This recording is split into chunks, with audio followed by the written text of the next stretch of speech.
Voilà, bonjour Sophie. Bonjour. Alors nous avons déjà eu l'occasion à quelques reprises d'échanger sur ma chaîne YouTube. Je t'ai déjà en fait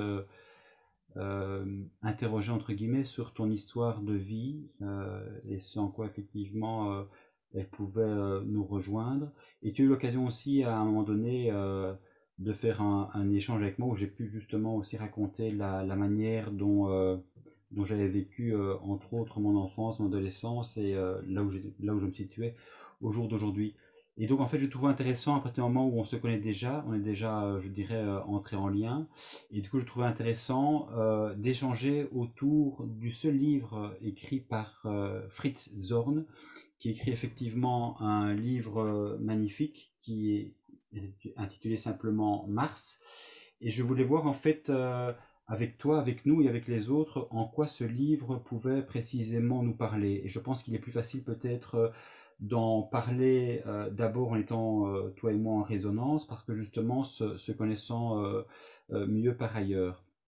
Et donc, je vais reprendre effectivement, pour situer un petit peu Fritz Zorn, je vais reprendre un petit peu son histoire.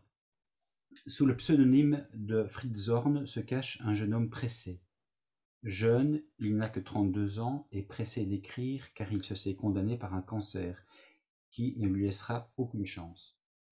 Pour qui a vécu la seule pensée d'une mort imminente fait jaillir le squelette branlant d'une angoisse incompressible et dévorante. Fritz Zorn est à peine révolté. Il n'a jamais vécu. Produit d'une éducation pour laquelle l'impassibilité devant les réalités concrètes, donc vulgaire du monde tient lieu d'obligation morale, Zorn a toujours été un hors-la-vie, propre, sage et faisant honneur à sa famille, fleuron de la grande bourgeoisie zurichoise. Il n'a jamais fait de vagues, s'est conformé, a emprunté docilement la voie qu'on lui avait tracée, et écouté la voix qui l'incitait à se méfier du monde extérieur et de ses vices. Pour cet homme qui observe avec simplicité qu'on l'a éduqué à mort, le cancer n'est que l'issue naturelle d'un étouffement systématique de sa dynamique individuelle. Ce constat clinique, glacial, sans être hermétique à l'humour, Zorn le livre dans sa version brute pour que son lecteur comprenne. Mars est un témoignage sans précédent, la mise en accusation d'un système qui sacrifie ses enfants.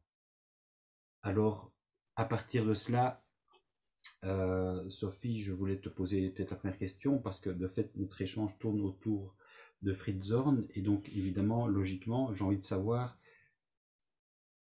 qu'est-ce qui, en Fritz Zorn, t'a touché au point de te dire effectivement, ça vaut la peine de faire un échange autour de son unique livre, Mars. Mm.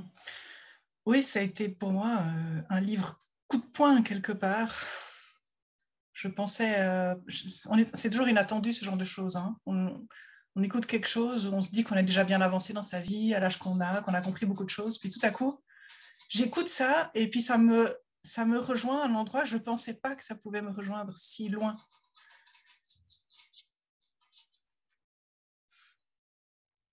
Attends, pardon, il y avait un truc qui me dérangeait. Euh, Donc, j'écoutais ça en faisant mon passage, comme de rien. Tu l'avais posté sur un groupe où tu postes des trucs, et puis il y avait quelqu'un qui, dans un podcast, qui, avec une voix qui correspondait, à mon avis, parfaitement à ce qui était écrit, lisait des phrases du livre. Mm. Et en fait, ce livre est d'une telle ironie cynique qu'il touche, il soulève les mensonges jusqu'au plus profond, je pense. Et j'ai constaté à quel point j'étais moi-même encore dans certains mensonges. En fait, c'est ça. J'ai toujours eu l'impression d'être plutôt quelqu'un de vrai, mais avec l'éducation qu'on a ou ce qu'on nous a inculqué depuis tout petit, je réalise que malgré ça, on peut quand même être encore dans une forme de mensonge à soi-même. Et ça m'a énormément frappée. J'imagine que, sachant qu'il allait mourir, il n'avait plus rien à perdre. Et il pouvait écrire tout. Et donc, enlever tous les décors et regarder jusqu'au fond. Et ça m'est arrivé une fois aussi. À un moment donné, je pensais que j'avais Je pensais que j'allais peut-être mourir, mais je ne sais même plus pourquoi. Et je me suis mise à écrire des trucs que j'aurais jamais écrits autrement. Et quelque part, la mort est l'ultime épreuve qui te révèle à toi-même. Donc j'ai eu très, très envie de lire ce livre que je n'ai pas encore lu, mais j'ai noté certains passages et j'ai juste envie de relever une phrase qui montre ce cynisme et cette ironie. J'estime que quelqu'un qui a été toute sa vie brave et gentil ne mérite rien d'autre que d'attraper le cancer. Ce n'en est que la juste punition. C'est épouvantable de dire ça. Ouais. Ouais, en fait, il y a une telle non-vie en lui, un tel refus, une telle incapacité de vivre que finalement, il se dit que ce qui lui arrive, c'était forcément quelque chose qui devait lui arriver. Ça lui arrive naturellement, en fait. Il ne peut quelque part générer en lui-même que la mort, puisqu'en réalité, il n'a pas su vivre de son vivant. Et donc, il est confronté à cette fin qu'il sait inéluctable. Et en même temps, ce qui est incroyable, c'est qu'il a besoin effectivement de cette épreuve qu'est le cancer pour justement, confronté à cela, mis au pied du mur, se dire qu'il va peut-être, grâce en fait à ce cancer, commencer à vivre. C'est-à-dire que là, du coup, comme tu le disais, il y a toute cette chape de plomb, tout ce conditionnement, tout ce vécu qui n'a pas été le sien, mais qui lui a été donné par éducation, qui effectivement va complètement exploser. Et c'est ça aussi, moi, qui me touche au plus profond, c'est de me dire, évidemment, d'une part, qu'il faut en arriver au cancer pour, de fait, à un moment donné, se remettre en question. Et ce que j'aime beaucoup chez Zorn, c'est finalement sa lucidité implacable, quoi. Je veux dire, c'est vrai qu'il n'a plus rien à perdre, en même temps, je trouve que pour quelqu'un qui n'a jamais écrit, il arrive quand même à être d'une telle nudité dans un seul livre, c'est incroyable. Je veux dire, beaucoup d'écrivains ont besoin justement de prendre conscience petit à petit de leur vécu, de leur refoulement, de leur déni, pour finalement arriver quelque part un petit peu au noyau dur. Et lui, en un seul livre, en fait, il arrive d'emblée à quelque chose qui est, je dirais, de l'ordre de l'extrême, quoi. Se dire de cette manière-là, je trouve que c'est magnifique, et en même temps, tu te dis, toute cette vie, à subir une vie, c'est proprement incroyable, quoi. Mais on y reviendra évidemment par rapport éventuellement aux points communs qui toi et moi nous ont touchés ou qui séparément nous ont touchés. C'est vrai que par rapport à notre propre vie, je pense qu'il y a des passages qui nous ont touchés plus que d'autres. Euh, mais il y a aussi quelque part toute cette société étouffante dans laquelle il a vécu et qui est aussi liée finalement à cette morale chrétienne maladive, comme il l'appelle, qui pour lui a été extrêmement prégnante et l'a empêché finalement de regarder les femmes, de les désirer, d'entrer simplement en lien avec quiconque, parce qu'extrêmement jugeant du coup à l'autre, je dirais, de cette morale chrétienne. Donc, euh, donc c'est vrai que du coup, voilà, j'avais vraiment envie d'échanger avec toi, Sophie, et peut-être euh, pour commencer justement cet échange, je te propose un premier passage de son livre que j'ai retenu et voir de quelle manière ce passage entre en résonance chez toi, chez moi, et pourra effectivement, le cas échéant, entrer en résonance chez ceux et celles qui nous écouteront. Parce que ce qui me semble important, c'est aussi quelque part de ne pas simplement se dire, bah oui, c'est l'histoire de Zorn, et finalement c'est une vie malheureuse, mais elle ne concerne pas la personne. Je pense au contraire que quand on va au fond du fond, c'est là justement qu'on commence à pouvoir parler de manière quelque part universelle. Son histoire singulière, quelque part, elle se joue dans une histoire beaucoup plus générale. Et il dit d'ailleurs ceci assez rapidement, et ça je trouve c'est intéressant: ma misère est aussi une partie de la misère universelle. Ma vie, ce ne sont pas uniquement les gémissements d'un individu issu de la bourgeoisie zurichoise, éduqué à en mourir. C'est aussi une partie des gémissements de tout l'univers où le soleil ne s'est pas levé. Il y a quand même pour pas mal de personnes euh, cette idée qu'effectivement le soleil ne s'est pas levé. Effectivement, oui. Oui, ça me fait penser au moment où il dit une société dont les enfants meurent d'avoir parfaitement incarné cette société n'en a plus pour longtemps. Et ça parle de... Je ne sais pas très bien ce qu'il veut dire par la société, mais est-ce que c'est notre société occidentale? Est-ce que c'est la société en général? Qu'est-ce que ça veut dire la société?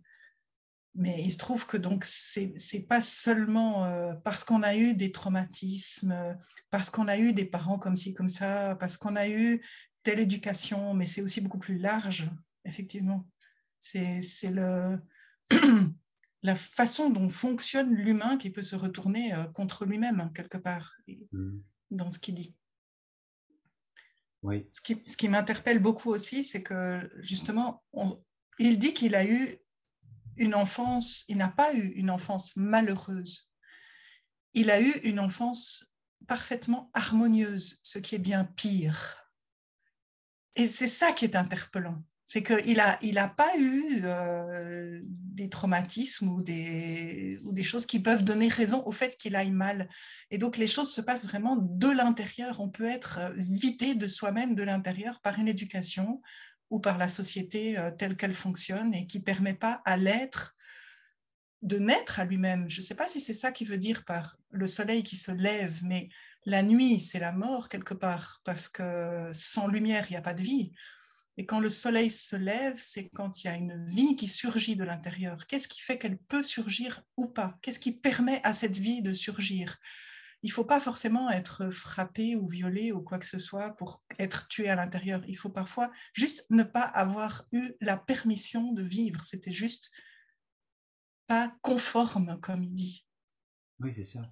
En fait, c'est l'éducation et c'est le fait quelque part que les parents ont désiré à sa place et que lui, du coup, il n'a pas justement eu sa place, il n'a pas pu grandir librement et donc le soleil quelque part ne s'est pas levé, je dirais en lui parce que de fait, il n'a pas été autorisé à, à prendre sa vie en main, à désirer et finalement à vivre tout simplement. Et il le dit dans un autre passage qui pour moi résume beaucoup de choses en fait sur cette non-vie justement.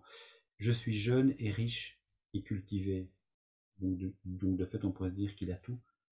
Et puis il dit ceci, de but en blanc, et je suis malheureux, névrosé et seul. Je descends d'une des meilleures familles de la rive droite du lac de Zurich. J'ai eu une éducation bourgeoise et j'ai été sage toute ma vie. Ma famille est passablement dégénérée, c'est pourquoi j'ai sans doute une lourde hérédité et je suis abîmé par mon milieu. Naturellement, j'ai aussi le cancer, ce qui va de soi, si on en juge d'après ce que je viens de dire. Donc il y a une sorte de cause à effet, d'enchaînement qui décrit en quelques phrases son milieu bourgeois, sa famille, dit-il, passablement dégénérée, et donc quelque part une suffocation, un étouffement, une incapacité de vivre qui de fait le conduit au cancer. C'est en tout cas la manière dont il interprète son cancer, c'est cette impossibilité de vivre qui le mène finalement à la mort. C'est ça. Pour en revenir au mot conformité, parce que ça, c'est le mot qui m'a le plus frappé, en fait, je crois. Pour vivre, vivre, c'est devenir soi-même. On est tous uniques. Et quelque part, si on nous demande d'être conforme, on ne peut que mourir à soi-même. Et c'est conforme à quoi? Ben, c'est conforme au désir des autres pour ne pas déranger, quelque part. Et pour lui, sa maladie l'a sauvé. En fait, son cancer mortel l'a sauvé parce que ce n'était pas conforme. Il n'était pas censé avoir le cancer. Il était censé être quelqu'un qui ne dérange pas, qui est normal et qui montre la réussite de son éducation, qui est tout sourire et qui va bien et qui réussit. Et le fait d'avoir eu le cancer est une non-réussite. Et donc pour lui, c'est sa plus belle réussite parce qu'il a réussi à sortir du conformisme. C'est cynique, mais quelque part, ça montre que la, le, une vie lisse n'est pas une vie, quoi. Ouais. Oui, et c'est vrai qu'il a d'autres mots justement autour de ce cancer pour, j'ai envie de dire quelque part, l'enserrer, enfin lui faire dire ce qu'il signifie. Et il dit notamment ceci: celui qui a été élevé de travers n'en attrape pas toujours le cancer. Il me semble plus juste de dire que le mal causé par une éducation erronée est parfois tellement grand qu'il peut aussi se manifester sous ses formes extrêmes, comme cela paraît bien être mon cas, dans les maladies consécutives et névroses, par exemple le cancer. Survivrai-je à cette maladie? Aujourd'hui, je n'en sais rien. Au cas où j'en mourrais, on pourra dire de moi que j'ai été éduqué à mort. Bien que ne sachant pas encore que j'avais le cancer, intuitivement je posais déjà le bon diagnostic, car selon moi la tumeur c'était des larmes rentrées, ce qui voulait dire à peu près que toutes les larmes que je n'avais pas pleurées et n'avais pas voulu pleurer au cours de ma vie se seraient amassées dans mon cou et auraient formé cette tumeur parce que leur véritable destination, à savoir être pleurée, n'avait pas pu s'accomplir. Et un certain sens, et entre autres choses, ma mère m'a tué. Mais je ne veux ni ne peux la haïr pour cela, car je sais qu'elle ne sait pas. Donc il y a effectivement cette histoire familiale qui n'a pas pu se dire, qui n'a pas pu être travaillée, que ce soit en thérapie ou au sein de la fratrie. Et donc il y a quelque part cet enfant qui vit seul avec son mal-être, qui grandit seul avec son mal-être et qui effectivement finit par mourir de ce cancer qui quelque part est, comme on l'a dit, ce signe de quelque chose qui est résolu. Oui.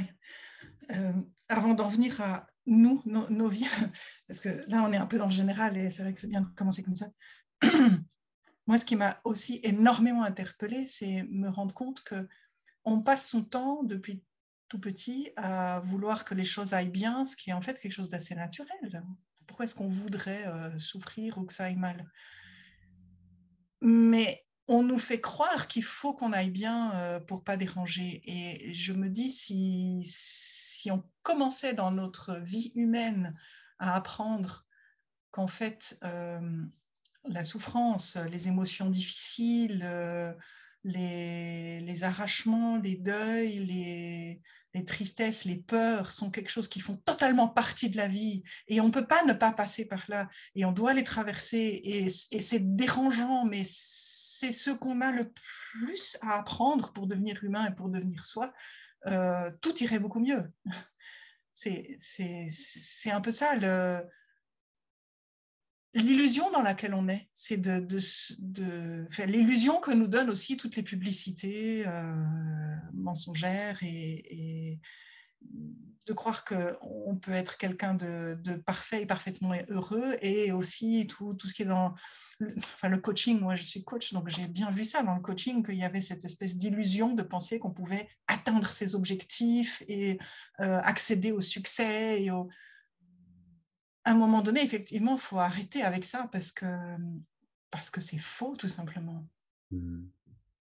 Mais c'est vrai que ce que tu me fais penser à une chose qui est capitale, c'est que finalement, euh, tout au départ, part justement du principe que l'enfant sent s'il peut ou non faire part de ses émotions, quelles que soient effectivement ses émotions, ses colères, ses peurs, sa tristesse, sa mélancolie, ses joies.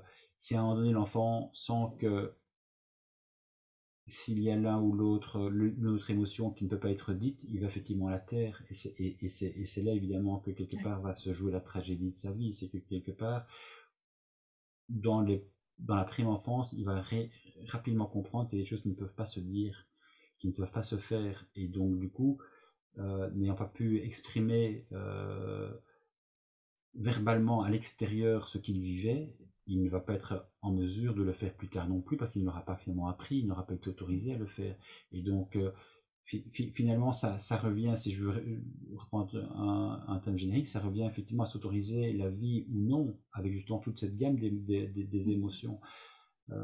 Et je pense que quand on vit dans une famille dysfonctionnelle comme la sienne, comme moi j'ai vécu dans une famille dysfonctionnelle également, on sait très bien qu'à un moment donné, il ne faut pas faire de bruit, parce qu'effectivement, si on commence à déranger, on va se ramasser des claques. Et donc, on va souffrir. Et donc, la seule chose que l'on va faire, c'est essayer justement d'éviter de se faire remarquer pour éviter d'être maltraité. C'est ça en fait. Et je crois que c'est ce que Zorn a effectivement vécu aussi. Et donc, il a été du coup névrosé et seul parce que de fait, ça conduit à la névrose quand on ne peut pas s'exprimer avec toute cette gamme des émotions.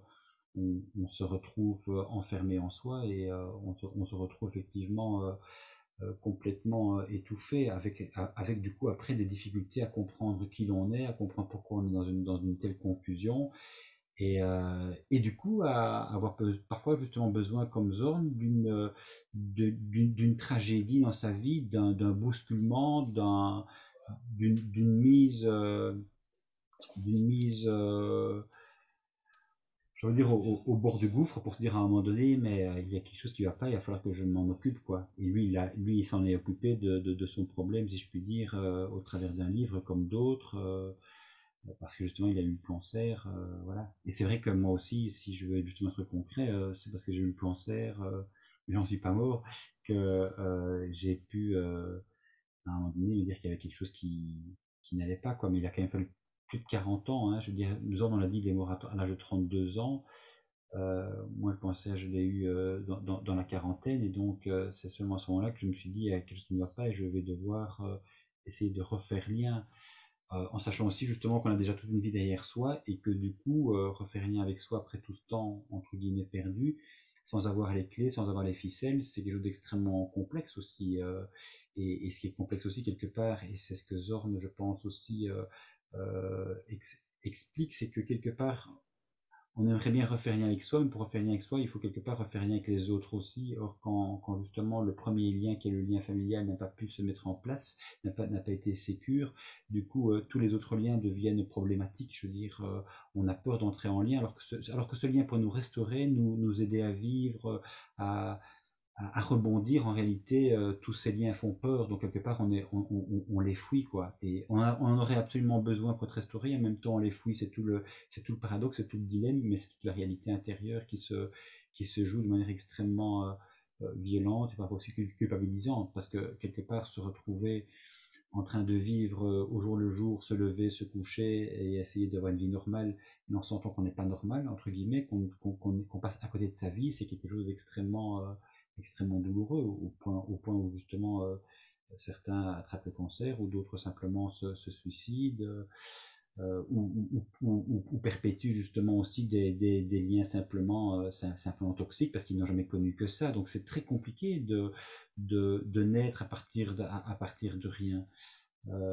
Et c'est ce que Zone aussi, à mon sens, explique très bien dans son écriture, et c'est aussi la raison pour laquelle, évidemment, en ayant osé se décaper à ce point-là, ça m'a rejoint aussi à ce point-là, c'est de me dire, waouh, quoi, il faut être non seulement d'une grande lucidité, d'une grande honnêteté, mais aussi d'un énorme courage, hein, pour avouer finalement dans toute sa simplicité qui on est. C'est pas glorieux, quoi, pour le coup.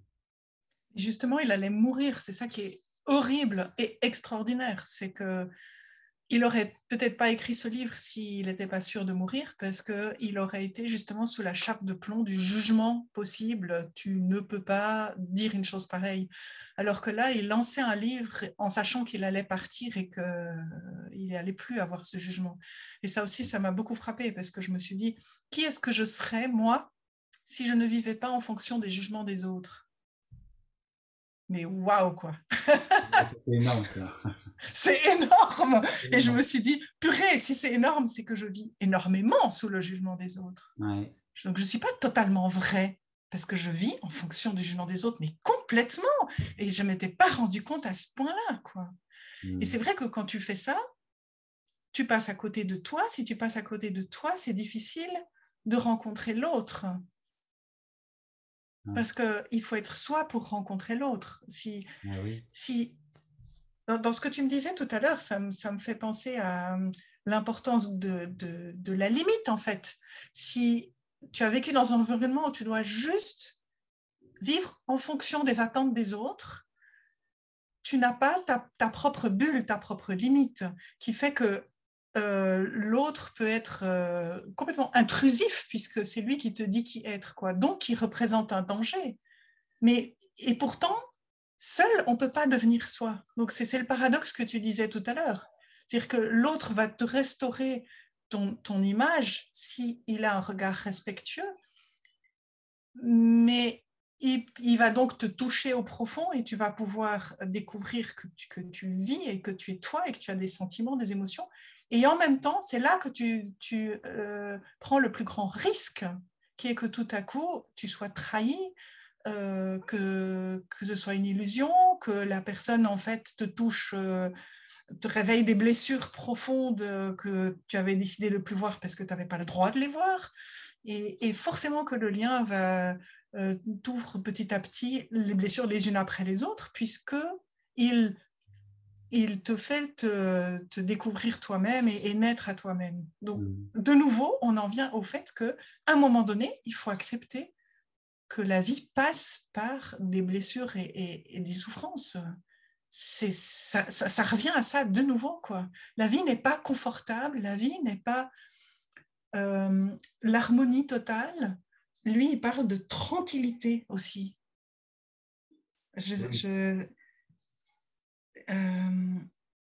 oui, une J'ai voulu tranquillité. que moi comme oui, comme moi qui ai voulu ma maladie. Ah oui, il parle de Satan en disant Satan qui se détourne de Dieu, comme moi qui ai voulu ma maladie pour enfin être délivré de la tranquillité, qui est bien pire que l'enfer. Quelle ironie! Ouais, et ça t'a touché. Mais énormément! La tranquillité. Ouf! Satan est censé être le mauvais et en fait lui il a envie d'être en enfer pour quelque part vivre enfin parce qu'effectivement le bien c'est tellement lisse, c'est tellement tranquille, justement c'est tellement soi-disant harmonieux, je suis du côté du bien, mais en fait effectivement être du côté du bien c'est aussi ne pas oser dépasser les limites, c'est ne pas vivre sa vie, c'est ça qu'il exprime en fait.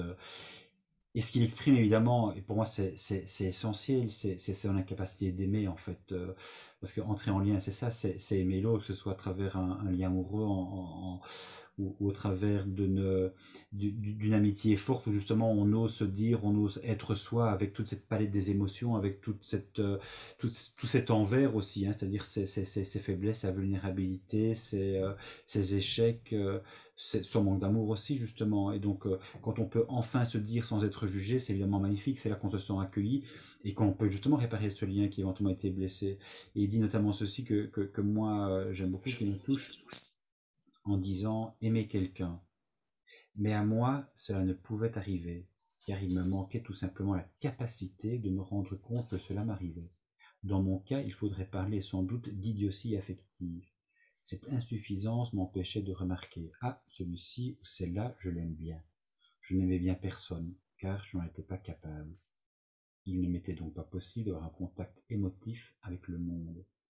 C'est ça qui est dingue, parce que quand on est privé d'émotions, finalement, on se barricade pour ne pas souffrir, mais en même temps, on est incapable d'aimer. Et on ne sait pas effectivement ce que c'est que d'aimer, parce que aimer et être aimé, c'est prendre un risque, et c'est prendre peut-être aussi le risque de retourner justement dans une situation que l'on veut absolument éviter, à savoir l'effondrement, je dirais, originel qu'on a vécu dans le non-amour, qui a pu être effectivement le nôtre, qui était celui également de Fritz Zorn. Donc, j'aime beaucoup de nouveau cette capacité de dire les choses en quelques phrases, cette lucidité en disant, mais aimer, ça m'était impossible parce qu'en fait, tout simplement, j'en étais pas capable. Donc, les autres auraient même voulu m'aimer et me montrer qu'ils m'aimaient. Moi-même, en fait, je serais passé à côté. J'ai déjà dit aussi d'ailleurs dans d'autres échanges, ça fait penser que même par rapport euh, aux, aux, aux filles en fait qui a des sentiments pour moi, j'étais tellement dans mon monde, dans ma bulle, tellement dans l'incapacité d'entrer en lien, en fait, je ne le voyais même pas quoi.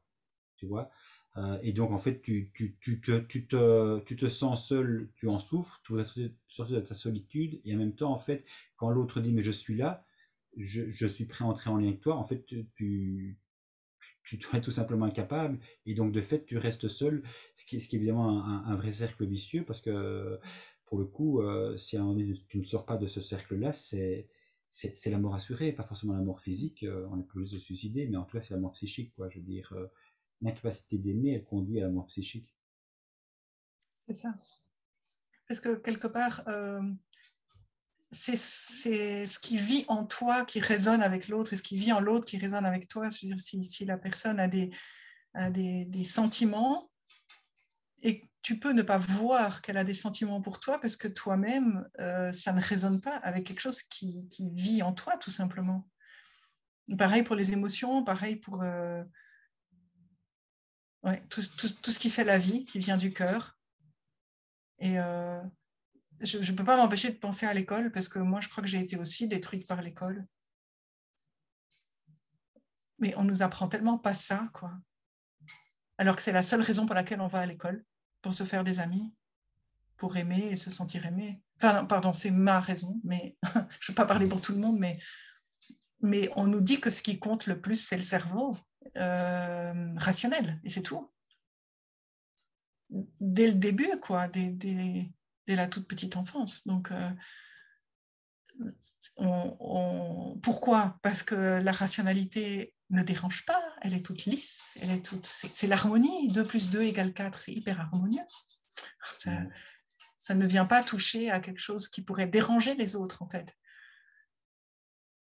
Donc ça c'est ce qui m'a le plus touché chez Fritz, c'est de voir qu'il ne devait pas déranger, et ça c'est ma vie à moi. C'est vrai que je me suis toujours sentie, et je me sens encore maintenant comme quelqu'un de beaucoup trop sensible, beaucoup trop intense en tout. Et mon intensité a tellement dérangé que j'ai cru qu'on voulait me tuer à cause de ça, quoi. Je pense Et que... la sensibilité, justement, c'est aussi des, des mots, en fait, que Zorn utilise. C'est aussi quelqu'un qui, incapable d'aimer, en fait, en réalité, est extrêmement sensible. Tu as repéré ces mots chez Fritz?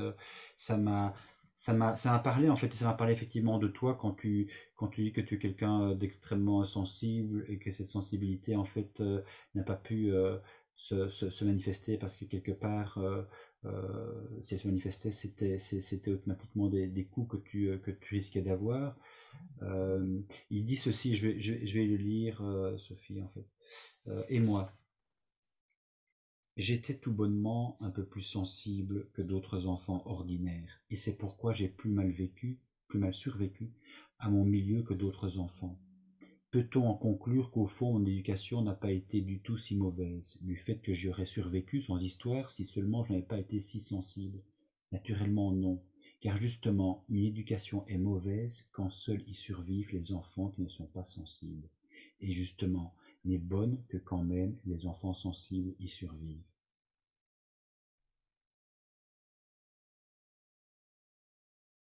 C'est En fait, c'est ça, hein, ce sont les émotions, la sensibilité qui peut ou non se dire, et en fonction de cette possibilité ou de cette impossibilité, ça va finalement rejaillir sur tout ton parcours de vie, quoi. Euh, et c'est vrai que la sensibilité, Oui, quelque part, dans notre monde actuel aussi, de manière générale, euh, où on aime que les choses soient lisses, où on aime que les gens soient, j'ai envie de dire, qu'on puisse presque par savoir, par avance, deviner justement ce qu'ils vont dire, ce qu'ils vont faire, enfin, qu'ils restent bien dans le cadre. Du coup, toute sensibilité, c'est un excès d'émotion, et souvent, on remarque aussi qu'un excès d'émotion, les gens ne savent pas comment c'est réagir ça. par rapport à ça. Oui, D'ailleurs, souvent, ça me fait penser, on dit tu vas bien, et la personne s'attend à ce que tu dises oui, tout va bien, et parce que sinon, si tu dis je vais mal, la personne subitement, elle se sent mal elle-même d'avoir posé la question en disant mais j'en ai pas autant de toi. Elle va dire on sait très bien que conventionnellement, quand on pose la question, c'est juste pour dire oui, je vais bien, merci, quoi. C'est comme il fait beau aujourd'hui, ou il fait moche, mais on va pas creuser davantage. Donc la sensibilité, c'est vrai que c'est quelque chose, je pense, qui a du mal aussi du coup à se dire quand ça n'a pas été, quand ça n'a pas pu être dit dans ton livre. Mais ça, c'est un point de différence entre nous, et peut-être que tu pourrais effectivement en parler. C'est vrai que tu as été étouffé, j'ai été aussi étouffé, et toi tu m'expliquais dans nos échanges que moi justement ça avait eu pour effet cet étouffement de bloquer toute sensibilité, alors que toi en fait, ta sensibilité elle est restée à fleur de peau. oui. Ben, oui. Non, je reviens un tout petit peu en arrière. euh, oui et non. Ça dépend dans quel domaine. Mais ce que tu disais avant m'a beaucoup interpellée parce que je me rends compte que le but de la vie devrait être d'apprendre à devenir suffisamment fort pour être fragile. Pour pouvoir être fragile. Parce que c'est vrai que la sensibilité rend fragile, mais c'est ça qui rend vivant. Et le but, c'est de vivre. Ouais. Mais je remarque moi aussi dans ma vie maintenant, enfin, un exemple hyper concret de tout à l'heure, c'est que j'ai un fils qui a énormément de mal à l'école, parce que mes enfants ont tous du mal à l'école. Ils sont très très sensibles, ça va aussi avec. L'école n'est pas vraiment fait pour les gens sensibles. Et il fait des décrochages de temps en temps. Et à chaque fois, je me dis, bon, maintenant c'est bon, il a l'air d'aller mieux, c'est bon, et j'oublie. Et puis là, dernièrement, il m'a dit, je crois que j'arriverai pas à aller à l'école lundi. Et c'était vraiment, non, tu vas pas me faire ça. Voilà. Ça, c'est l'attitude du parent qui ne veut pas faire face à quelque chose qui est désagréable, qui est un poids, qui est embêtant, qui est... On a envie que ces enfants aillent sur des rails et qu'ils fassent leurs études et qu'ils soient brillants et qu'ils fassent un diplôme et qui... Mais c'est fou, quoi. Parce que quelque part même, enfin, je sais pas si ça te parle, mais on reproduit quelque chose où on empêche, enfin moi, pardon, j'empêche mes enfants d'être ce qu'on m'a empêché d'être aussi, c'est-à-dire quelqu'un, à certains moments, de tellement sensible ou fragile que je n'arrive pas à vivre une vie normale, mais je vis une vie intérieure. Et c'est beaucoup plus important. Et c'est vrai que je ne fais pas énormément de choses dans ma vie, mais j'écris un livre qui ensuite a un impact. Et ce livre, je n'aurais pas pu l'écrire si ça ne venait pas du fond de mon cœur. Donc, c'est pas tout ce qu'on fait qui est important, c'est qui on est et comment, et la sensibilité qu'on a à l'intérieur qui fait qu'on est dans la vie, en fait. Ouais. Donc, pour revenir à ce que tu disais, j'ai quand même été dissociée pendant très, très, très longtemps, hors de mon corps. Et donc, je ne peux pas dire que... J'ai trouvé une façon de me barricader de ma sensibilité quand même, parce que je réussissais, dès que les émotions étaient trop fortes, à être un peu en dehors du truc, à me tétaniser, quoi. C'était ma façon. Mais par contre, l'intensité, oui, non, mais ça aussi. En lisant Fritz, je me suis rendu compte aussi que je suis toujours pas moi-même, en fait. Le grand scoop. Non, mais c'est énorme, mais je me restreins pour tout, en fait. Je suis hyper sensible, hyper émotive, hyper intense, hyper passionnée, hyper amoureuse de tout, pleine d'envie de découvrir, de lecture, d'envie de partager. Et pourtant, je me rends compte que je passe mon temps à me restreindre et que si j'étais vraiment complètement moi-même, je serais ingérable. Tu vois, c'est ça. Les gens ont besoin de gérer les trucs parce que ça fait peur, quelque chose qui explose dans tous les sens. Ça fait peur. Ça fait peur aux autres, oui. Ça fait peur aux autres, ça commence ça commence, j'ai envie de dire, à faire peur à soi-même d'abord. Parce que Oui, c'est vrai. on a été évidemment tellement conditionné, tellement sur des rails pendant toute sa vie. Ce que j'ai dit tout à l'heure, c'est qu'à un moment donné, on commence à prendre conscience qu'on était sur des rails, et puis on se dit, bon, maintenant j'en prends conscience, mais qu'est-ce que je fais avec tout ça? Je veux dire, c'est énorme de devoir remettre en question une vie passée, surtout quand cette vie passée s'est mal passée, et qu'elle s'est mal passée sur des dizaines d'années. À un moment donné, tu te dis, mais qu'est-ce que je fais maintenant, quoi? Là, j'avance, je suis installé, j'ai une famille, j'ai un travail, euh, et on sent bien effectivement que tout ça ne suffit pas, et en même temps on se dit, bon, c'est quand même une sorte de sécurité aussi, donc il y a cette tension entre ce qu'on aimerait être et ce qui a déjà été mis en place, et qu'on n'a pas forcément non plus envie de quitter, de chambouler de fond en comble. Donc c'est cette tension-là aussi qui se joue. C'est vraiment en fait chaque fois, parce que c'est vrai que quelque part, on a eu l'habitude quelque part de vivre, j'ai envie de dire, de manière figée, en disant ce qui se faisait, ce qui ne se faisait pas, le bien, le mal, et du coup, quelque part, c'est exactement l'inverse de ce que c'est qu'une vie, parce qu'une vie, par nature, elle est mouvante et on devrait pouvoir quelque part s'adapter à son flux en permanence. Or, en permanence, en fait, on se contraint à ne pas adhérer à cette vie qui est pourtant là en nous, qui nous demande une chose, c'est à jaillir. Parce que la source, c'est ça, la source, elle est, elle est tout le temps pleine de nouveautés, elle ne se répète jamais. Je veux dire, il n'y a rien de pire que l'ennui, que la répétition. Et justement, l'ennui, la répétition, la mélancolie, l'absence de vie, ça conduit évidemment justement au tombeau avant même d'y être, j'ai envie de dire, physiquement. Donc c'est aussi un petit peu tout ça qui me parle dans ce que tu dis, et c'est un peu tout ça aussi qui me parle dans le livre de Fritz Zorn. Je sais pas, Sophie, si éventuellement tu avais envie de pointer maintenant un passage qui t'a particulièrement touché chez Fritz Zorn. Oui, il y en a plusieurs. Je vais d'abord revenir sur ce que tu viens de dire, parce que tu as utilisé un mot important qui est le mot sécurité. Et c'est vrai que quand on regarde la pyramide des besoins de Maslow, il y a la sécurité très rapidement, le besoin d'appartenance, de lien, tout ça, mais il n'est pas question de liberté. C'est drôle, hein? Enfin, la liberté, c'est un mot un peu... il y a accomplissement de soi, mais quelque part, la liberté, c'est encore au-delà peut-être des besoins. Tu ne peux pas vivre si tu n'as pas d'abord la sécurité, l'appartenance à un groupe, Mhm. etc. Ça, c'est des besoins. Mais après, pour devenir humain, c'est au-delà des besoins.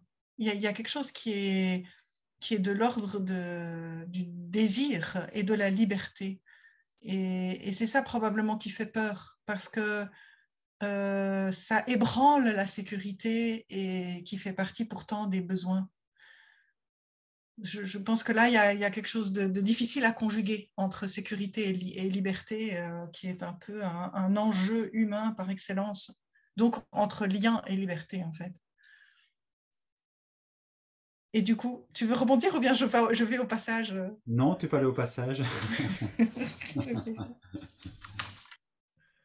Alors, il y a une des phrases dès le début qui m'a complètement marquée, c'est plus j'allais bien, plus j'allais mal. Parce qu'en fait, il n'allait pas bien. Il était ce qu'on voulait qu'il soit, Mhm. et donc il allait mal. La conformité, oui. C'est ça. Euh, une phrase qui m'a énormément interpellée, c'est « je suis abîmée par mon milieu ». C'est étonnant. Le milieu, c'est vraiment ce que tu disais être la source pour moi, la racine, enfin, la colonne vertébrale, le moi, en fait. Je ne sais pas, qu'est-ce que tu entendais, toi, par mon milieu? Ça t'a fait Ben, penser à mon ça? milieu, c'est voilà, j'ai une appartenance, et cette appartenance, en fait, je suis censé y être justement conforme, y adhérer et montrer mon allégeance à cette appartenance, à ce groupe. Et donc, dès Ah, le que je milieu dans le sens le groupe. Ah, ah toi, tu as oui, compris ça comme ça? le milieu dans le sens Oui. où c'est là que je suis né dans ce milieu-là, et donc on ne sort pas de ce milieu-là. Et ceux qui sortent du Hmm. milieu, ce sont les atypiques, ce sont les hérétiques, ce sont les éventuellement les artistes, mais tous ceux qui quelque part justement ne rentrent pas dans le moule. Or ces gens-là ont toujours été au fil des siècles ostracisés, voire assassinés. Donc pour moi c'est effectivement ça. Il est né dans un milieu extrêmement bourgeois, conservateur, et puis à un moment donné, il se rend compte que ce milieu en fait l'a complètement asphyxié, étouffé, et que la seule manière effectivement d'en sortir à un moment donné, c'est de prendre conscience que ça ne lui convient absolument pas. Mais il le fera effectivement sur le tard, enfin sur le tard, moins tard que moi, mais sur le tard dans le sens où effectivement son cancer l'a rattrapé plus tôt. Euh, il y a un aspect aussi, parce que je trouve que dans notre société, mais aussi dans la religion, qui pointe de manière extrêmement vigoureuse aussi, il fait aussi le procès de la religion, dans le sens où justement la religion, pour lui, c'est la non-vie. Et il en parle notamment à travers ces mots: ce que c'est que l'amour, je n'ai pas besoin de le définir longuement. C'est vrai, a priori, on sait ce que c'est que l'amour si on est un peu déconditionné et qu'on laisse en parler son propre cœur. Toutefois, depuis 2000 ans, le mot amour n'a cessé d'être profané et traîné dans la boue par la funeste secte, qui aujourd'hui encore jouit de la réputation d'être la religion principale de ce qu'on appelle l'Occident civilisé, si bien qu'au fond, on ne devrait pas du tout s'étonner que de nos jours, aucun habitant de l'Occident, effectivement, ne sache plus ce qu'est l'amour. Et pourtant, tout le monde le sait. En fait, c'est ça. Au fond de soi, on le sait, mais ça a été tellement nié par une autorité supérieure, ici une autorité religieuse, que finalement, on, on entre en confusion aussi par rapport à l'essentiel même d'une vie, qui est effectivement l'amour, avec tout ce qu'elle peut avoir de débordement, de désir, d'envie, d'échec, de réussite. Or, tout ça, en fait, est jugulé par l'Église catholique en termes extrêmement durs, au point où finalement, à chaque fois qu'on fait un écart, à chaque fois qu'on essaye d'aimer, finalement ça devient un péché, il faut s'en confesser, quoi. C'est là que pour moi la perversité de la religion joue à plein. C'est en pervertissant les mots, c'est de la novlangue, c'est d'appeler finalement euh, un mal un bien et un bien un mal. Donc là aussi on rentre en confusion pour le coup. Oui, c'est énorme ce que tu dis parce que la religion chrétienne pourrait dire d'elle-même qu'elle est la religion de l'amour. Donc c'est fou parce que ça montre quelque part, comme tu dis,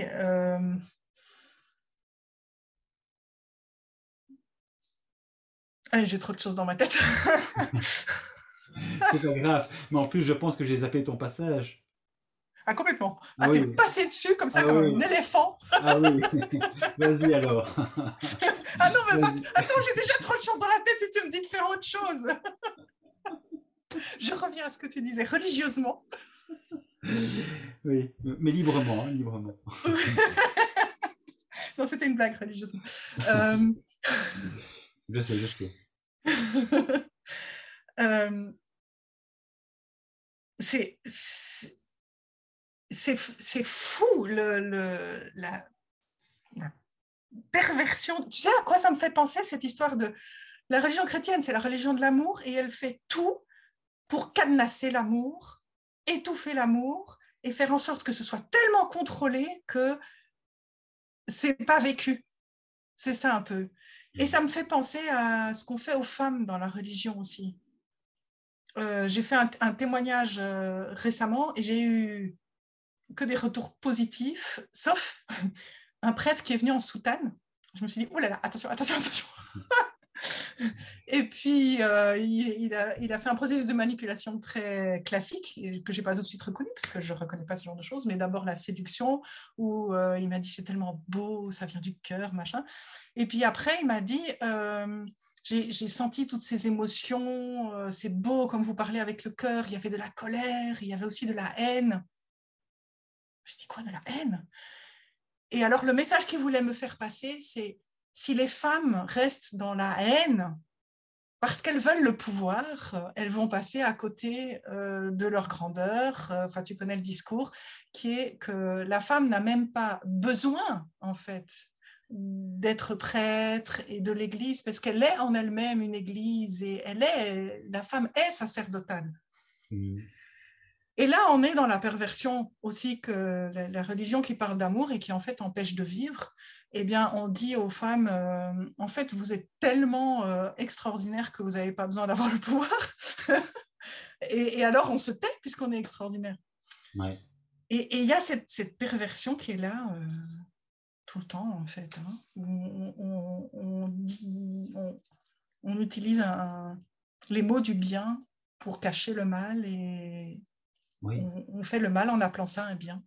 oui, c'est ça qui est terrible. Mais d'où aussi justement la difficulté de sortir du groupe et ici justement de l'Église, de pouvoir vraiment en sortir complètement, en se disant effectivement que complètement cette Église n'apporte rien de fondamental, d'essentiel dans la vie d'un être humain et qu'on n'a pas besoin de l'Église comme on a besoin d'une béquille pour effectivement vivre honorablement, honnêtement, lucidement sa vie. On a une conscience, on a des désirs et on a effectivement le droit de poser les choix que l'on souhaite poser, tout en respectant évidemment l'autre qui est en face de nous. Pour ça, je veux dire, il faut pas, on n'a pas besoin d'une religion, on n'a pas besoin de dogme, on n'a pas besoin d'un petit catéchisme.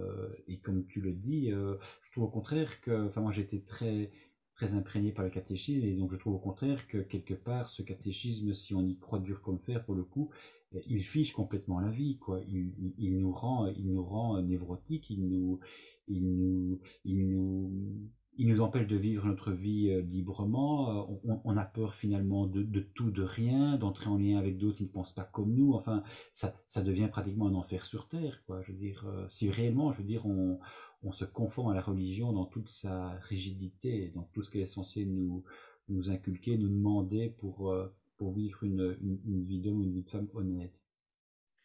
D'où le fait que Satan, qui est le rebelle, est en fait presque désirable pour Fritz. Oui, Et il finit par inverser les choses. Il n'y a rien de plus terrible que ce Dieu du bien absolu. Et l'endroit le plus désirable, c'est là où va Satan, c'est-à-dire ailleurs. Tu vois, il a ces phrases qui disent ailleurs que dans ce bien absolu qui devient tellement absolu qu'il fige la vie, en fait.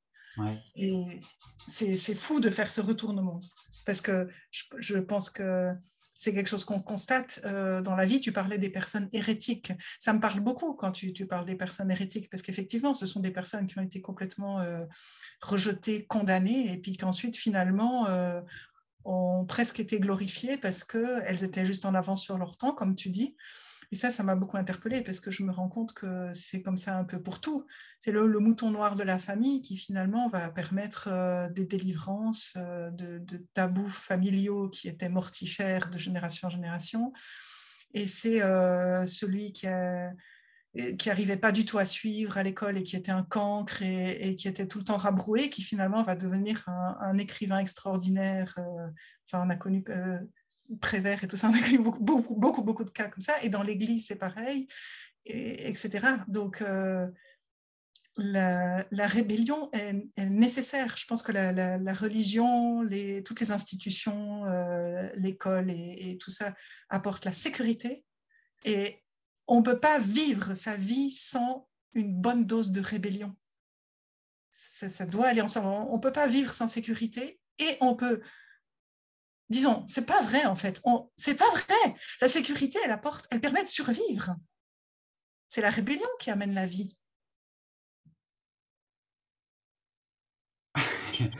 On a la sécurité, je pense, dans un premier temps, et puis, mais une sécurité justement, j'ai envie de dire pour le coup harmonieuse, une sécurité qui rassure vraiment, qui nous donne nos racines, et puis de fait nous permet justement de vivre librement en sachant qu'on est autorisé à vivre librement. C'est ça, le Ouais. nid, mais on est fait pour déployer ses ailes et partir. Ben oui, c'est ça. C'est ça. Et mais toi, tu as un petit peu ce mouton noir, non? Quand tu écris étouffé, c'est quand même aussi le fruit d'un cheminement, ce livre. Donc, par rapport à Ah ton oui. propre milieu, par rapport à ta propre expérience, sortir ce livre-là, on sait aussi que pour un écrivain, une écrivaine dans une famille, c'est souvent un mouton noir parce qu'il va remettre en question justement l'ordre établi. Mais disons que pour ne pas mourir, j'ai décidé quand même d'être très, très, très, très sage. Parce que je pense que si j'étais trop moi-même, peut-être que mon père m'aurait tué, je ne sais pas. Je ne saurais jamais jusqu'où il aurait pu aller dans sa violence. Mais par contre, donc je suis restée très, très, très, très sage et je me sens extrêmement sage. Tu vois, une bonne petite épouse, femme au foyer, catholique, aristocrate, quand même. Hein. C'est difficile de faire pire. Enfin, ça peut- Je me sens un peu rebelle là. Aïe, aïe, aïe, aïe, aïe. Vers quoi tu m'emmènes, toi? Ah oui, c'est ça l'intérêt de l'échange, hein, c'est de t'amener là où tu voulais pas forcément aller. Mais Mais attends, tais-toi. Du coup, je vais à mon rythme. oui, Non, mais oui, ce que je voulais juste dire pour rebondir avec ce que tu disais, oui, enfin, non, petite parenthèse quand même, parce que c'est vrai que là, tu me pousses un peu dans mes retranchements et je sens la personne rebelle en moi qu'on a dû étouffer, parce que sinon, vraiment, j'aurais cassé la baraque. Bon, alors maintenant, si elle se réveille, faut faire gaffe. Hein. mais, mais ce que j'ai fait, c'est qu'en étant très, très, très, très sage, j'ai comprimé quelque chose qui continue à bouillir en moi et qui est sorti autrement et qui est à travers le fait d'être vrai jusqu'au bout. C'est-à-dire que j'ai fait la philo parce que j'ai voulu comprendre le sens de la vie, le sens des mots, le pourquoi de tout. Et puis finalement, j'avais pas du tout la maturité et la santé pour avoir une famille nombreuse. Et, euh, et j'avais des grossesses extrêmement difficiles et j'étais épuisée et j'ai quand même fait 5 enfants. Et ça, c'était ma façon de sortir du carcan, du clonage en fait. Il y avait un clonage dans ma famille. Tout le monde faisait 2 filles. Puis j'ai commencé par faire 2 filles. Puis après, quand j'ai fait ma 3e fille, c'est là que j'ai commencé ma crise d'adolescence, tout doucement. Euh, donc voilà, et écrire le livre, effectivement, il y a des gens de ma famille qui ont coupé les ponts avec moi. Donc là, je me suis dit, je préfère perdre ce que j'ai à gagner est beaucoup plus grand que ce que j'ai à perdre. C'est ça. Il y a perdre et se perdre. Oh, c'est joli. C'est exactement ça. Alors dis-moi, Pascal, comment fais-tu pour te trouver? Mais tu ne voulais pas d'abord donner ton passage? Tu vois, c'est pas facile, hein? Si, je veux bien, mais c'est parce que sinon on va zapper ton passage et ce serait pas bien, ce serait pas harmonieux entre nous. Tranquille, correct. Non, justement, correct, oui. Allons-y. Ouais. Mais c'est aussi ton générique qui m'a amené à souligner en particulier ce passage, donc je le lis. Chez nous, ce qui importait était d'être correct plutôt que vivant. Tout le processus de la vie est à situer sur le même plan que l'acte d'union sexuelle. Alors, je trouve extraordinaire qu'il dise ça parce que juste avant, il passe son temps à dire que non seulement il n'arrivait pas à vivre, il était juste spectateur de la vie, il était dans la vie, mais il n'était pas vivant. Mais en plus, n'étant pas connecté à ses émotions, ses sentiments, il n'était pas du tout en lien, ni avec les autres, ni avec son propre corps qui le dégoûtait. Ouais. Et il était incapable d'entrer en lien, mais surtout avec des femmes. Et puis là, il sort, tout le processus de la vie est à situer sur le même plan que l'acte d'union sexuelle, après avoir dit tout ça. Donc c'est hyper frappant. Tout ce qui vit pousse continuellement au mélange, à la pénétration mutuelle, à l'union, et toute séparation, division, dissociation et dislocation est sans cesse et à chaque fois la mort. Et je ne suis pas tout à fait d'accord avec lui. Parce que le rebelle, lui, il se sépare. Mais il ne se sépare pas de la vie, il se sépare de la fusion mortifère. Donc, il sort de l'emprise quelque part. Et c'est ça qui est délicat dans la sexualité, c'est que tu peux la vivre comme un viol, justement, ou comme une fusion mortifère, ou comme une emprise, ou comme une prédation, ou tu peux le vivre comme une union qui te fait devenir toi-même, et plus libre. Fermez la parenthèse, je continue. Qui s'unit, vit, qui se tient à l'écart, meurt. Mais c'était là justement la devise sous laquelle était placée ma famille. Tiens-toi à l'écart et meurs. J'étais trop correcte pour être capable d'amour. En fait, je n'étais pas même moi, j'étais juste correcte. C'est là qu'il a une définition extraordinaire de l'amour. Parce que, effectivement, l'amour vrai, c'est être complètement soi dans le lien. Oui. Et pareil pour la sexualité. Une véritable union sexuelle, c'est quand on est parfaitement libre et soi dans le lien jusque-là, quoi. Donc je termine. La logique de cette formule, de ce commandement à être correct et pas vivant, est impeccable. En effet, rien ne se fait moins remarquer par son incorrection que quelque chose de mort.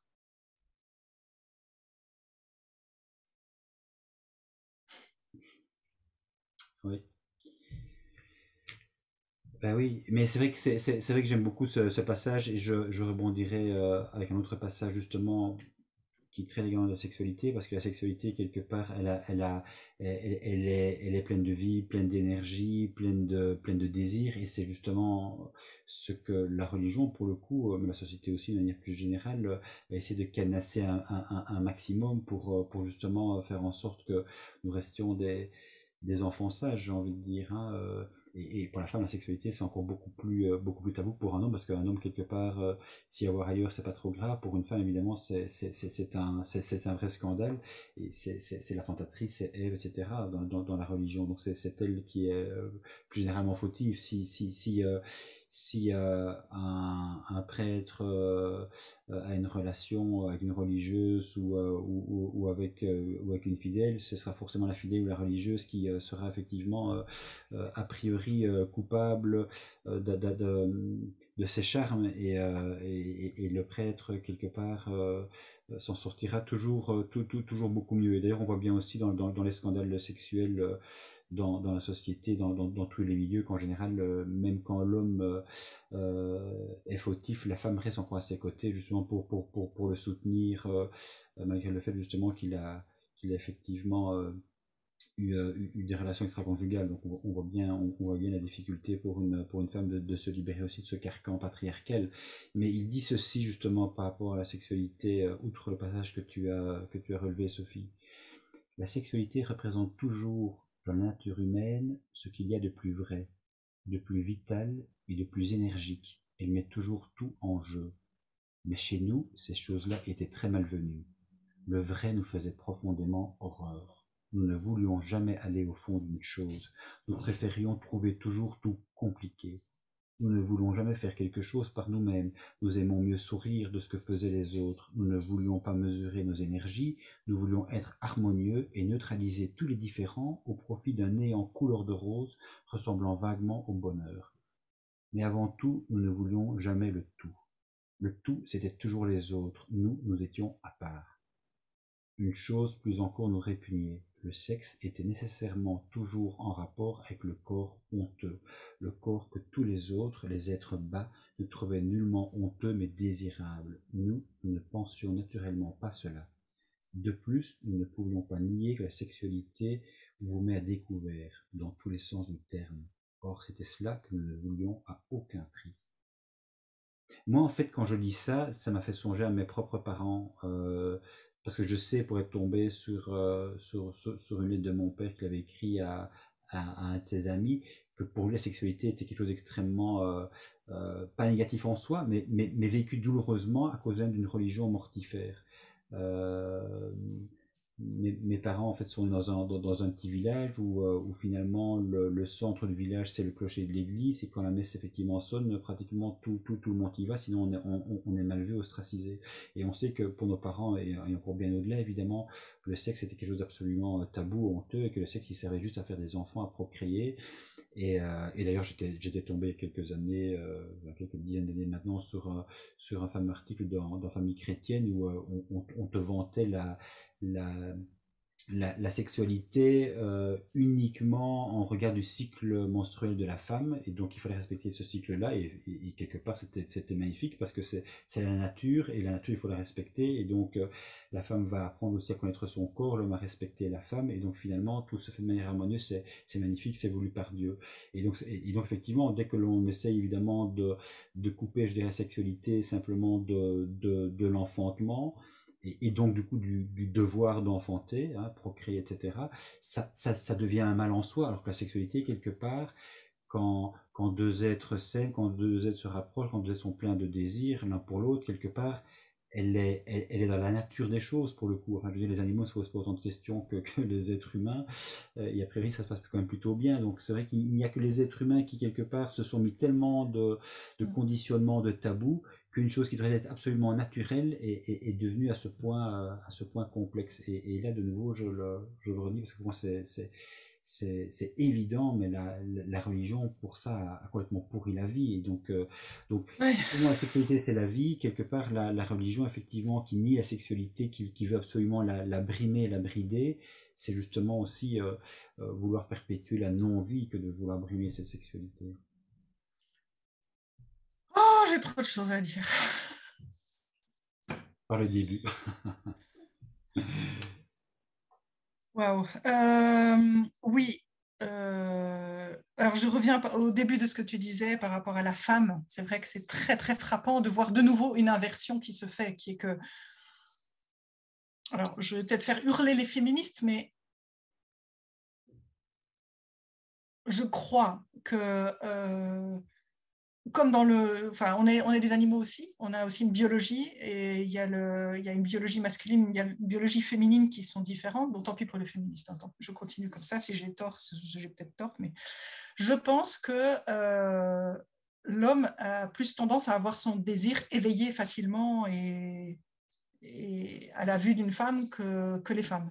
Je ne sais pas si j'ai raison ou pas, mais à mon avis, c'est pour cette raison-là qu'il y a cette inversion qui fait que l'homme ayant du mal à supporter que la femme provoque chez lui du désir, il va mettre sur elle la culpabilité en disant « tu me tentes, tu me provoques ».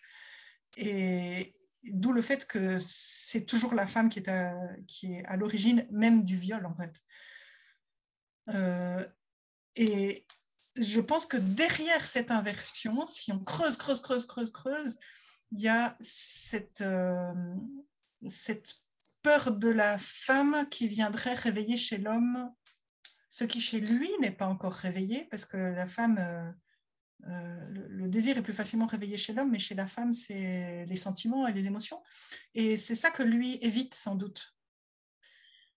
D'où le fait que le corps soit vécu comme quelque chose de honteux. C'est de nouveau une inversion, c'est-à-dire que le corps va venir réveiller ce qu'il y a de fragile, et l'homme a honte de sa fragilité parce qu'il est beaucoup moins apte à apprivoiser cette fragilité, étant donné d'abord qu'on lui dit qu'il faut être fort, qu'il faut protéger sa famille et tout ça, et parce que je pense que le fait que la femme enfante et s'occupe d'un tout petit a permis au cours des générations à développer chez elle sa capacité de reconnaître les émotions et de s'occuper du plus fragile. Donc elle est plus apte à ça. Elle a aussi sa sexualité qui est tournée vers l'intérieur et vers le cœur. Elle est plus apte à être dans l'unité entre le cœur et le corps. Et donc, être en contact avec la femme et avec la sexualité, c'est être en contact avec son corps, avec sa fragilité, sa vulnérabilité, ses émotions, ses sentiments. Et c'est quelque chose que cherche à éviter l'homme en cadenassant la femme, dans la religion en particulier, mais partout. Ça, c'est un peu ma vision des choses, un peu rétrograde peut-être. Je ne sais pas. Ben, je comprends un peu ce que tu veux dire, effectivement. Je pense que là, il y a certainement une différence homme-femme où la femme, quelque part, justement, pour être en lien, pour avoir du désir, pour vouloir faire l'amour, elle a besoin effectivement de tout, quelque part, un contexte. Elle a besoin de sentir que le lien est là, que les mots sont là, et évidemment, l'acte sexuel n'arrive qu'après tout cela. Alors qu'effectivement chez l'homme ça peut être beaucoup plus violent et beaucoup plus direct, quelque part entre guillemets il se dira mais enfin tu te casses la tête, pourquoi c'est si compliqué avec toi, quoi. Je veux dire, tout ce processus que tu mets en place pour enfin arriver, voilà. Et c'est vrai que c'est vrai que chez l'homme c'est beaucoup plus ça peut être beaucoup plus rapide, ça, je crois que c'est assez c'est assez évident. Et Ben, c'est évident pour notre génération, hein, Pascal, parce que quand j'entends, je ne sais pas, tes enfants, oui, s'ils te parlent beaucoup de... Mais maintenant, il y a oui, ça une change, hein. mouvance féministe qui fait que tu ne peux plus dire ça, c'est pas possible. Mm. Ce n'est pas Oui. audible.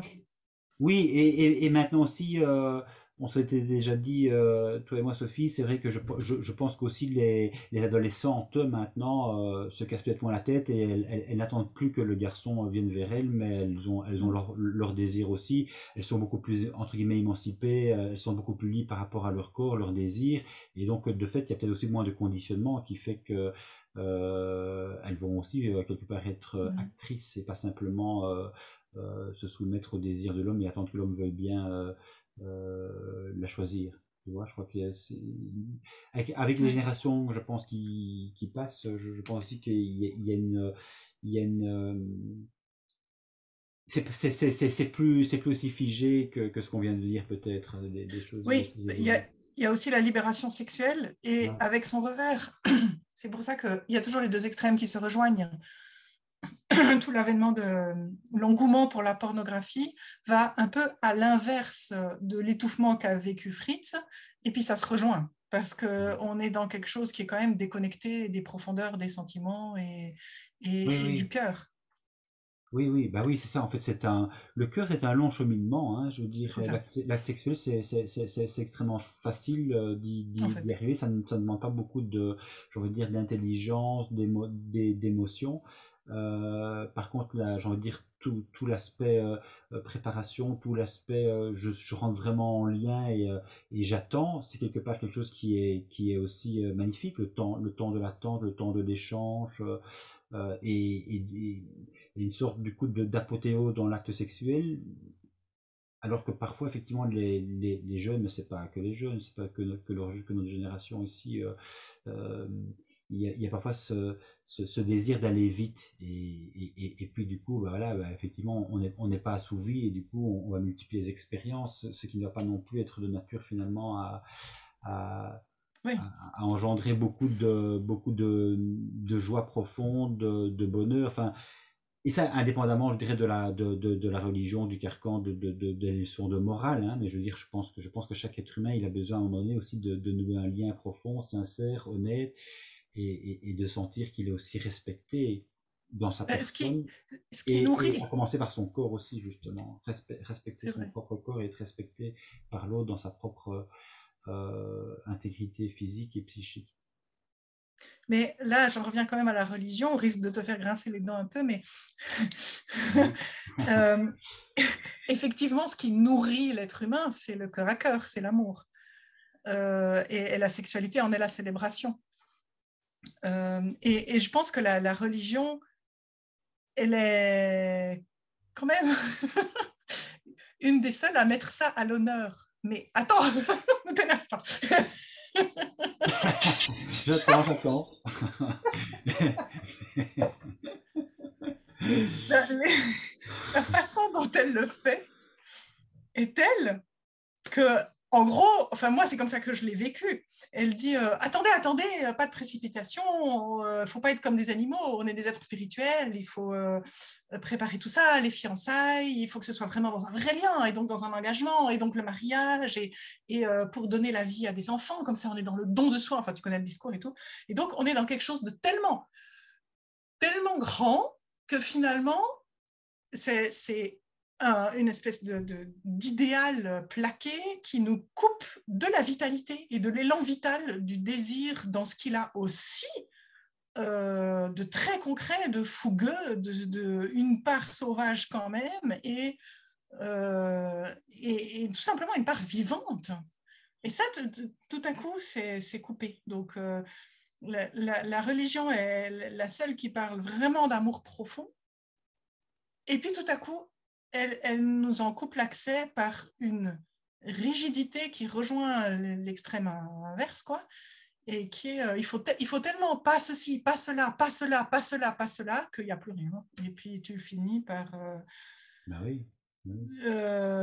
avoir de la sexualité parce que tu es marié et que donc il faut bien, et puis pour faire des enfants. Enfin, dans Mais oui, l'extrême, quoi. mais oui, non, bah oui, mais du coup, effectivement, il s'agit pas entre guillemets de bien parler de l'amour. Il s'agit de voir concrètement comment l'Église, pour le coup, ici, envisage cet amour. À partir du moment où elle dit une chose et son contraire, c'est pourri à la racine, et c'est ça, évidemment, qui pour moi est absolument pervers. C'est que à l'origine même, la religion définit l'amour comme quelque chose d'extrêmement cadenassé, d'extrêmement rigide, et si on ne rentre pas dans ce moule-là, alors effectivement, on est censé ne pas être en mesure d'aimer véritablement. Alors qu'aimer véritablement, c'est justement euh, commencer par vivre en fonction de ses propres désirs, tout en respectant l'autre. Et là, la religion, pour le coup, elle a mis elle est Échappe. castratrice en fait. Elle est Oui, castratrice. Donc en fait, dire simplement, elle parle de l'amour. Oui, elle parle de l'amour, mais encore faut-il entendre de quel amour parle-t-elle réellement en fait. Si c'est pour parler d'un amour qui quelque oui. part est l'envers même de l'amour, et pour culpabiliser finalement des générations entières de chrétiens qui ont effectivement fait des files devant les confessionnels pour se pour finalement avouer des fautes n'importe pas en fait. C'est ahurissant, quoi, que c'est culpabilisant. Donc Donc, oui, non, ça, je peux pas. Je Tu peux peux pas, pas. C'est bien, c'est bien, c'est bien, parfait. je peux pas admettre que c'est la religion, nous parle de l'amour, Ok. comme nous, on peut en parler au travers de notre échange, et comme Fritz en parle, et comme tous les hérétiques, justement, en ont parlé.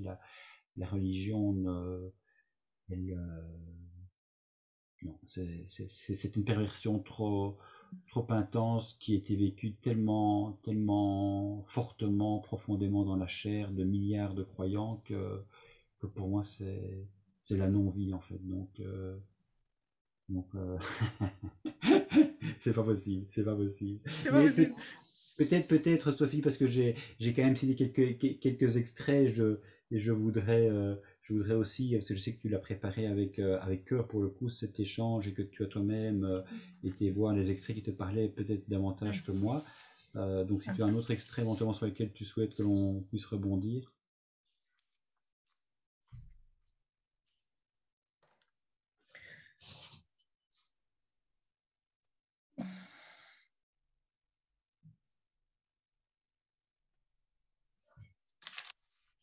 Désolée, ça dure longtemps là. On va couper. Non, t'inquiète. Euh...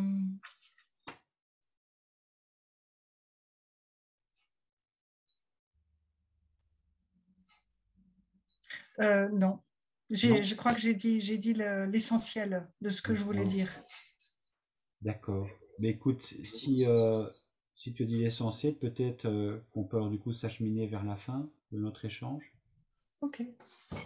Euh, mais en reprenant quand même ces mots qui pour moi sont, sont justement essentiels, et a défini la propre tragédie de Zorn, mais aussi la tragédie de tellement d'êtres humains, en faisant lien justement avec ce que nous disions au début, en disant que sa misère était finalement une misère tellement universelle. Je définirais ma tragédie en disant que je n'ai pas pu être et incarner dans ma vie tout ce qui m'apparaissait comme seul digne d'être vécu.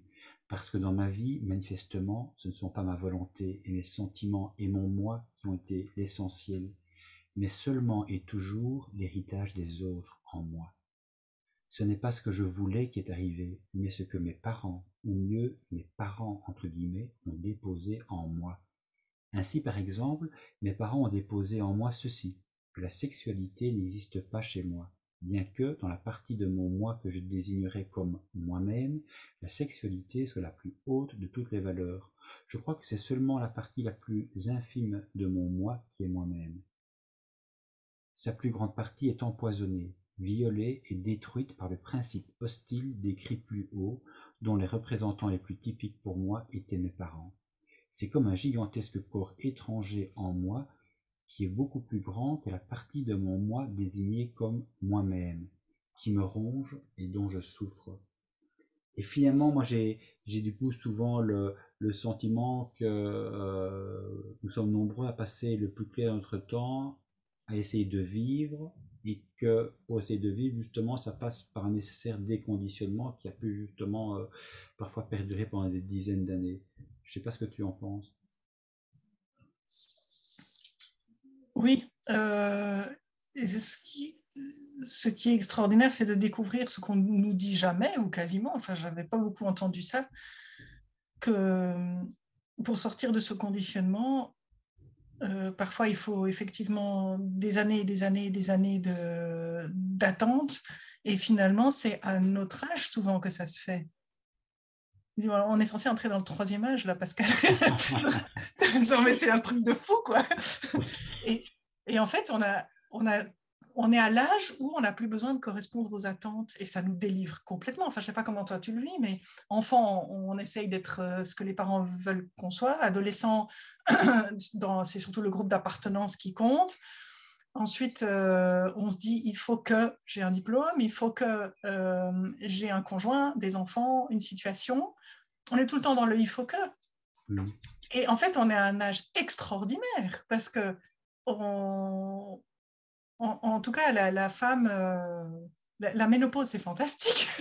On nous dit toujours que c'est horrible de vieillir, mais c'est extraordinaire parce que tu n'es plus là à devoir répondre à quelque chose d'autre. Il y a quand même l'autre à l'intérieur du ventre de la femme qui peut venir jusqu'à 50 ans.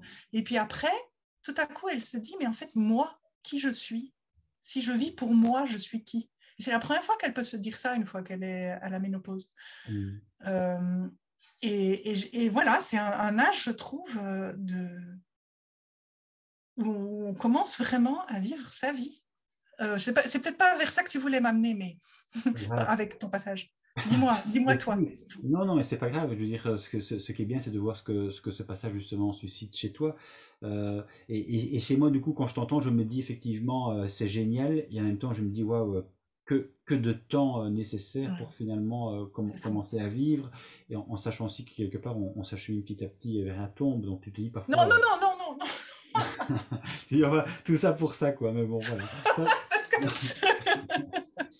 on est à la moitié de notre vie. Que la ouais, moitié. quand même. Non mais tu comprends ce que je veux dire quand même. Oui. C'est quand même, je trouve que c'est quand même, sérieusement, c'est quand même cher payé quoi. Je veux dire, c'est quand même très très cher payé. Et encore, je veux dire, ça dépasse largement notre propre histoire à nous et celle de Fritz Horn. Mais c'est vrai que c'est quand même très très cher payé quand on voit dans quelle famille ou dans quel monde ou dans quelle partie du monde effectivement certains êtres humains naissent.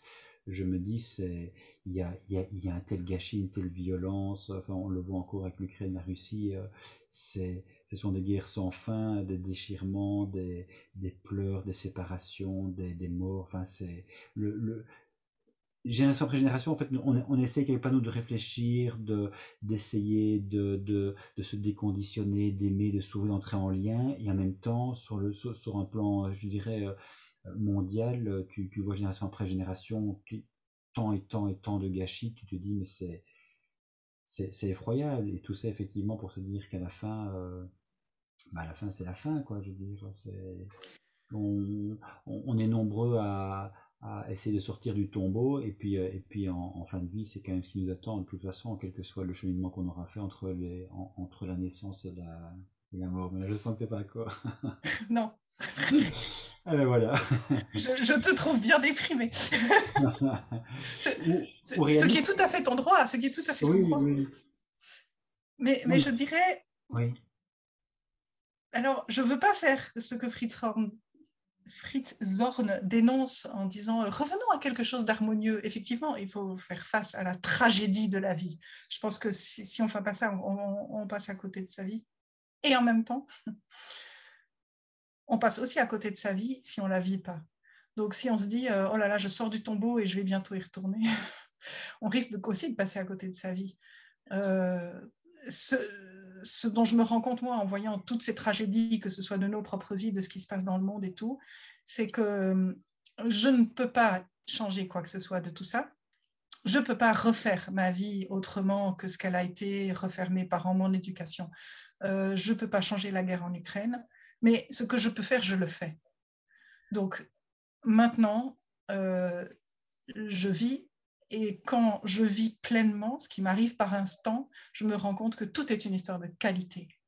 Et qu'à l'intérieur d'une qualité de présence et de vie, de présence à soi, à l'autre, de moments de tendresse avec mes enfants ou de moments de passion dans ce que je fais, dans ce que je lis, dans une rencontre, il y a une telle qualité de vie que c'est comme si l'infini était dedans.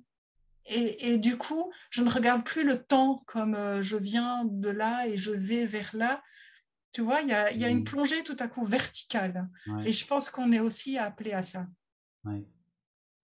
Ouais, ça c'est ça c'est pour un autre échange, ça l'aspect vertical. Mais oui, je vois ce que tu veux dire. C'est vrai que je pense que quand on a été longtemps imprégné à sa propre histoire, du coup, essayer de voir sa vie, je veux dire, défiler autrement, c'est quelque chose de complexe, hein. De se dire que tout ça vaut quand même la peine d'avoir été vécu parce qu'on en est arrivé là où on en est, même si effectivement demain on ne sera plus. Je pense que là, il y a c'est pas ça. Enfin, on le voit aussi à travers les personnes qu'on a aimées, avec qui on était en lien, et puis qui du jour au lendemain, effectivement, disparaissent, et on se dit, waouh, et parfois disparaissent jeunes, sans avoir vraiment vécu tout le potentiel de leur vie. Donc, c'est pas évident. Ça reste quand même chaque fois des tragédies, indépendamment de sa propre tragédie. Voir les autres effectivement partir, voir ceux qu'on a aimés partir, ça reste quand même toujours une tragédie aussi, et une souffrance et une blessure parfois extrêmement forte qui va se rajouter à nos propres blessures. Donc la vie quand même quelque part, elle reste quand même compliquée, et peut-être encore plus pour les personnes hypersensibles qui justement vivent de plein fouet ces différentes émotions aussi, quel que soit le Positive versant de aussi. l'émotion. Hmm. Du coup, elles vivent la vie plus intensément dans toute sa palette, que ce soit la tragédie ou que Ouais, ce soit le bonheur et l'amour. d'accord. Eh bien, écoute, Sophie, je te remercie pour ce nouvel échange autour de Fritz Horn et de son livre Mars, où on a eu l'occasion du coup d'échanger à travers les différentes palettes des émotions. Et je crois que c'était important aussi justement de parler des émotions qui sont trop souvent tues, et qui, à force d'être tues, effectivement, pour le coup, nous tuent tout court. Donc merci pour cet échange. Merci à toi, Pascal. À bientôt. À bientôt.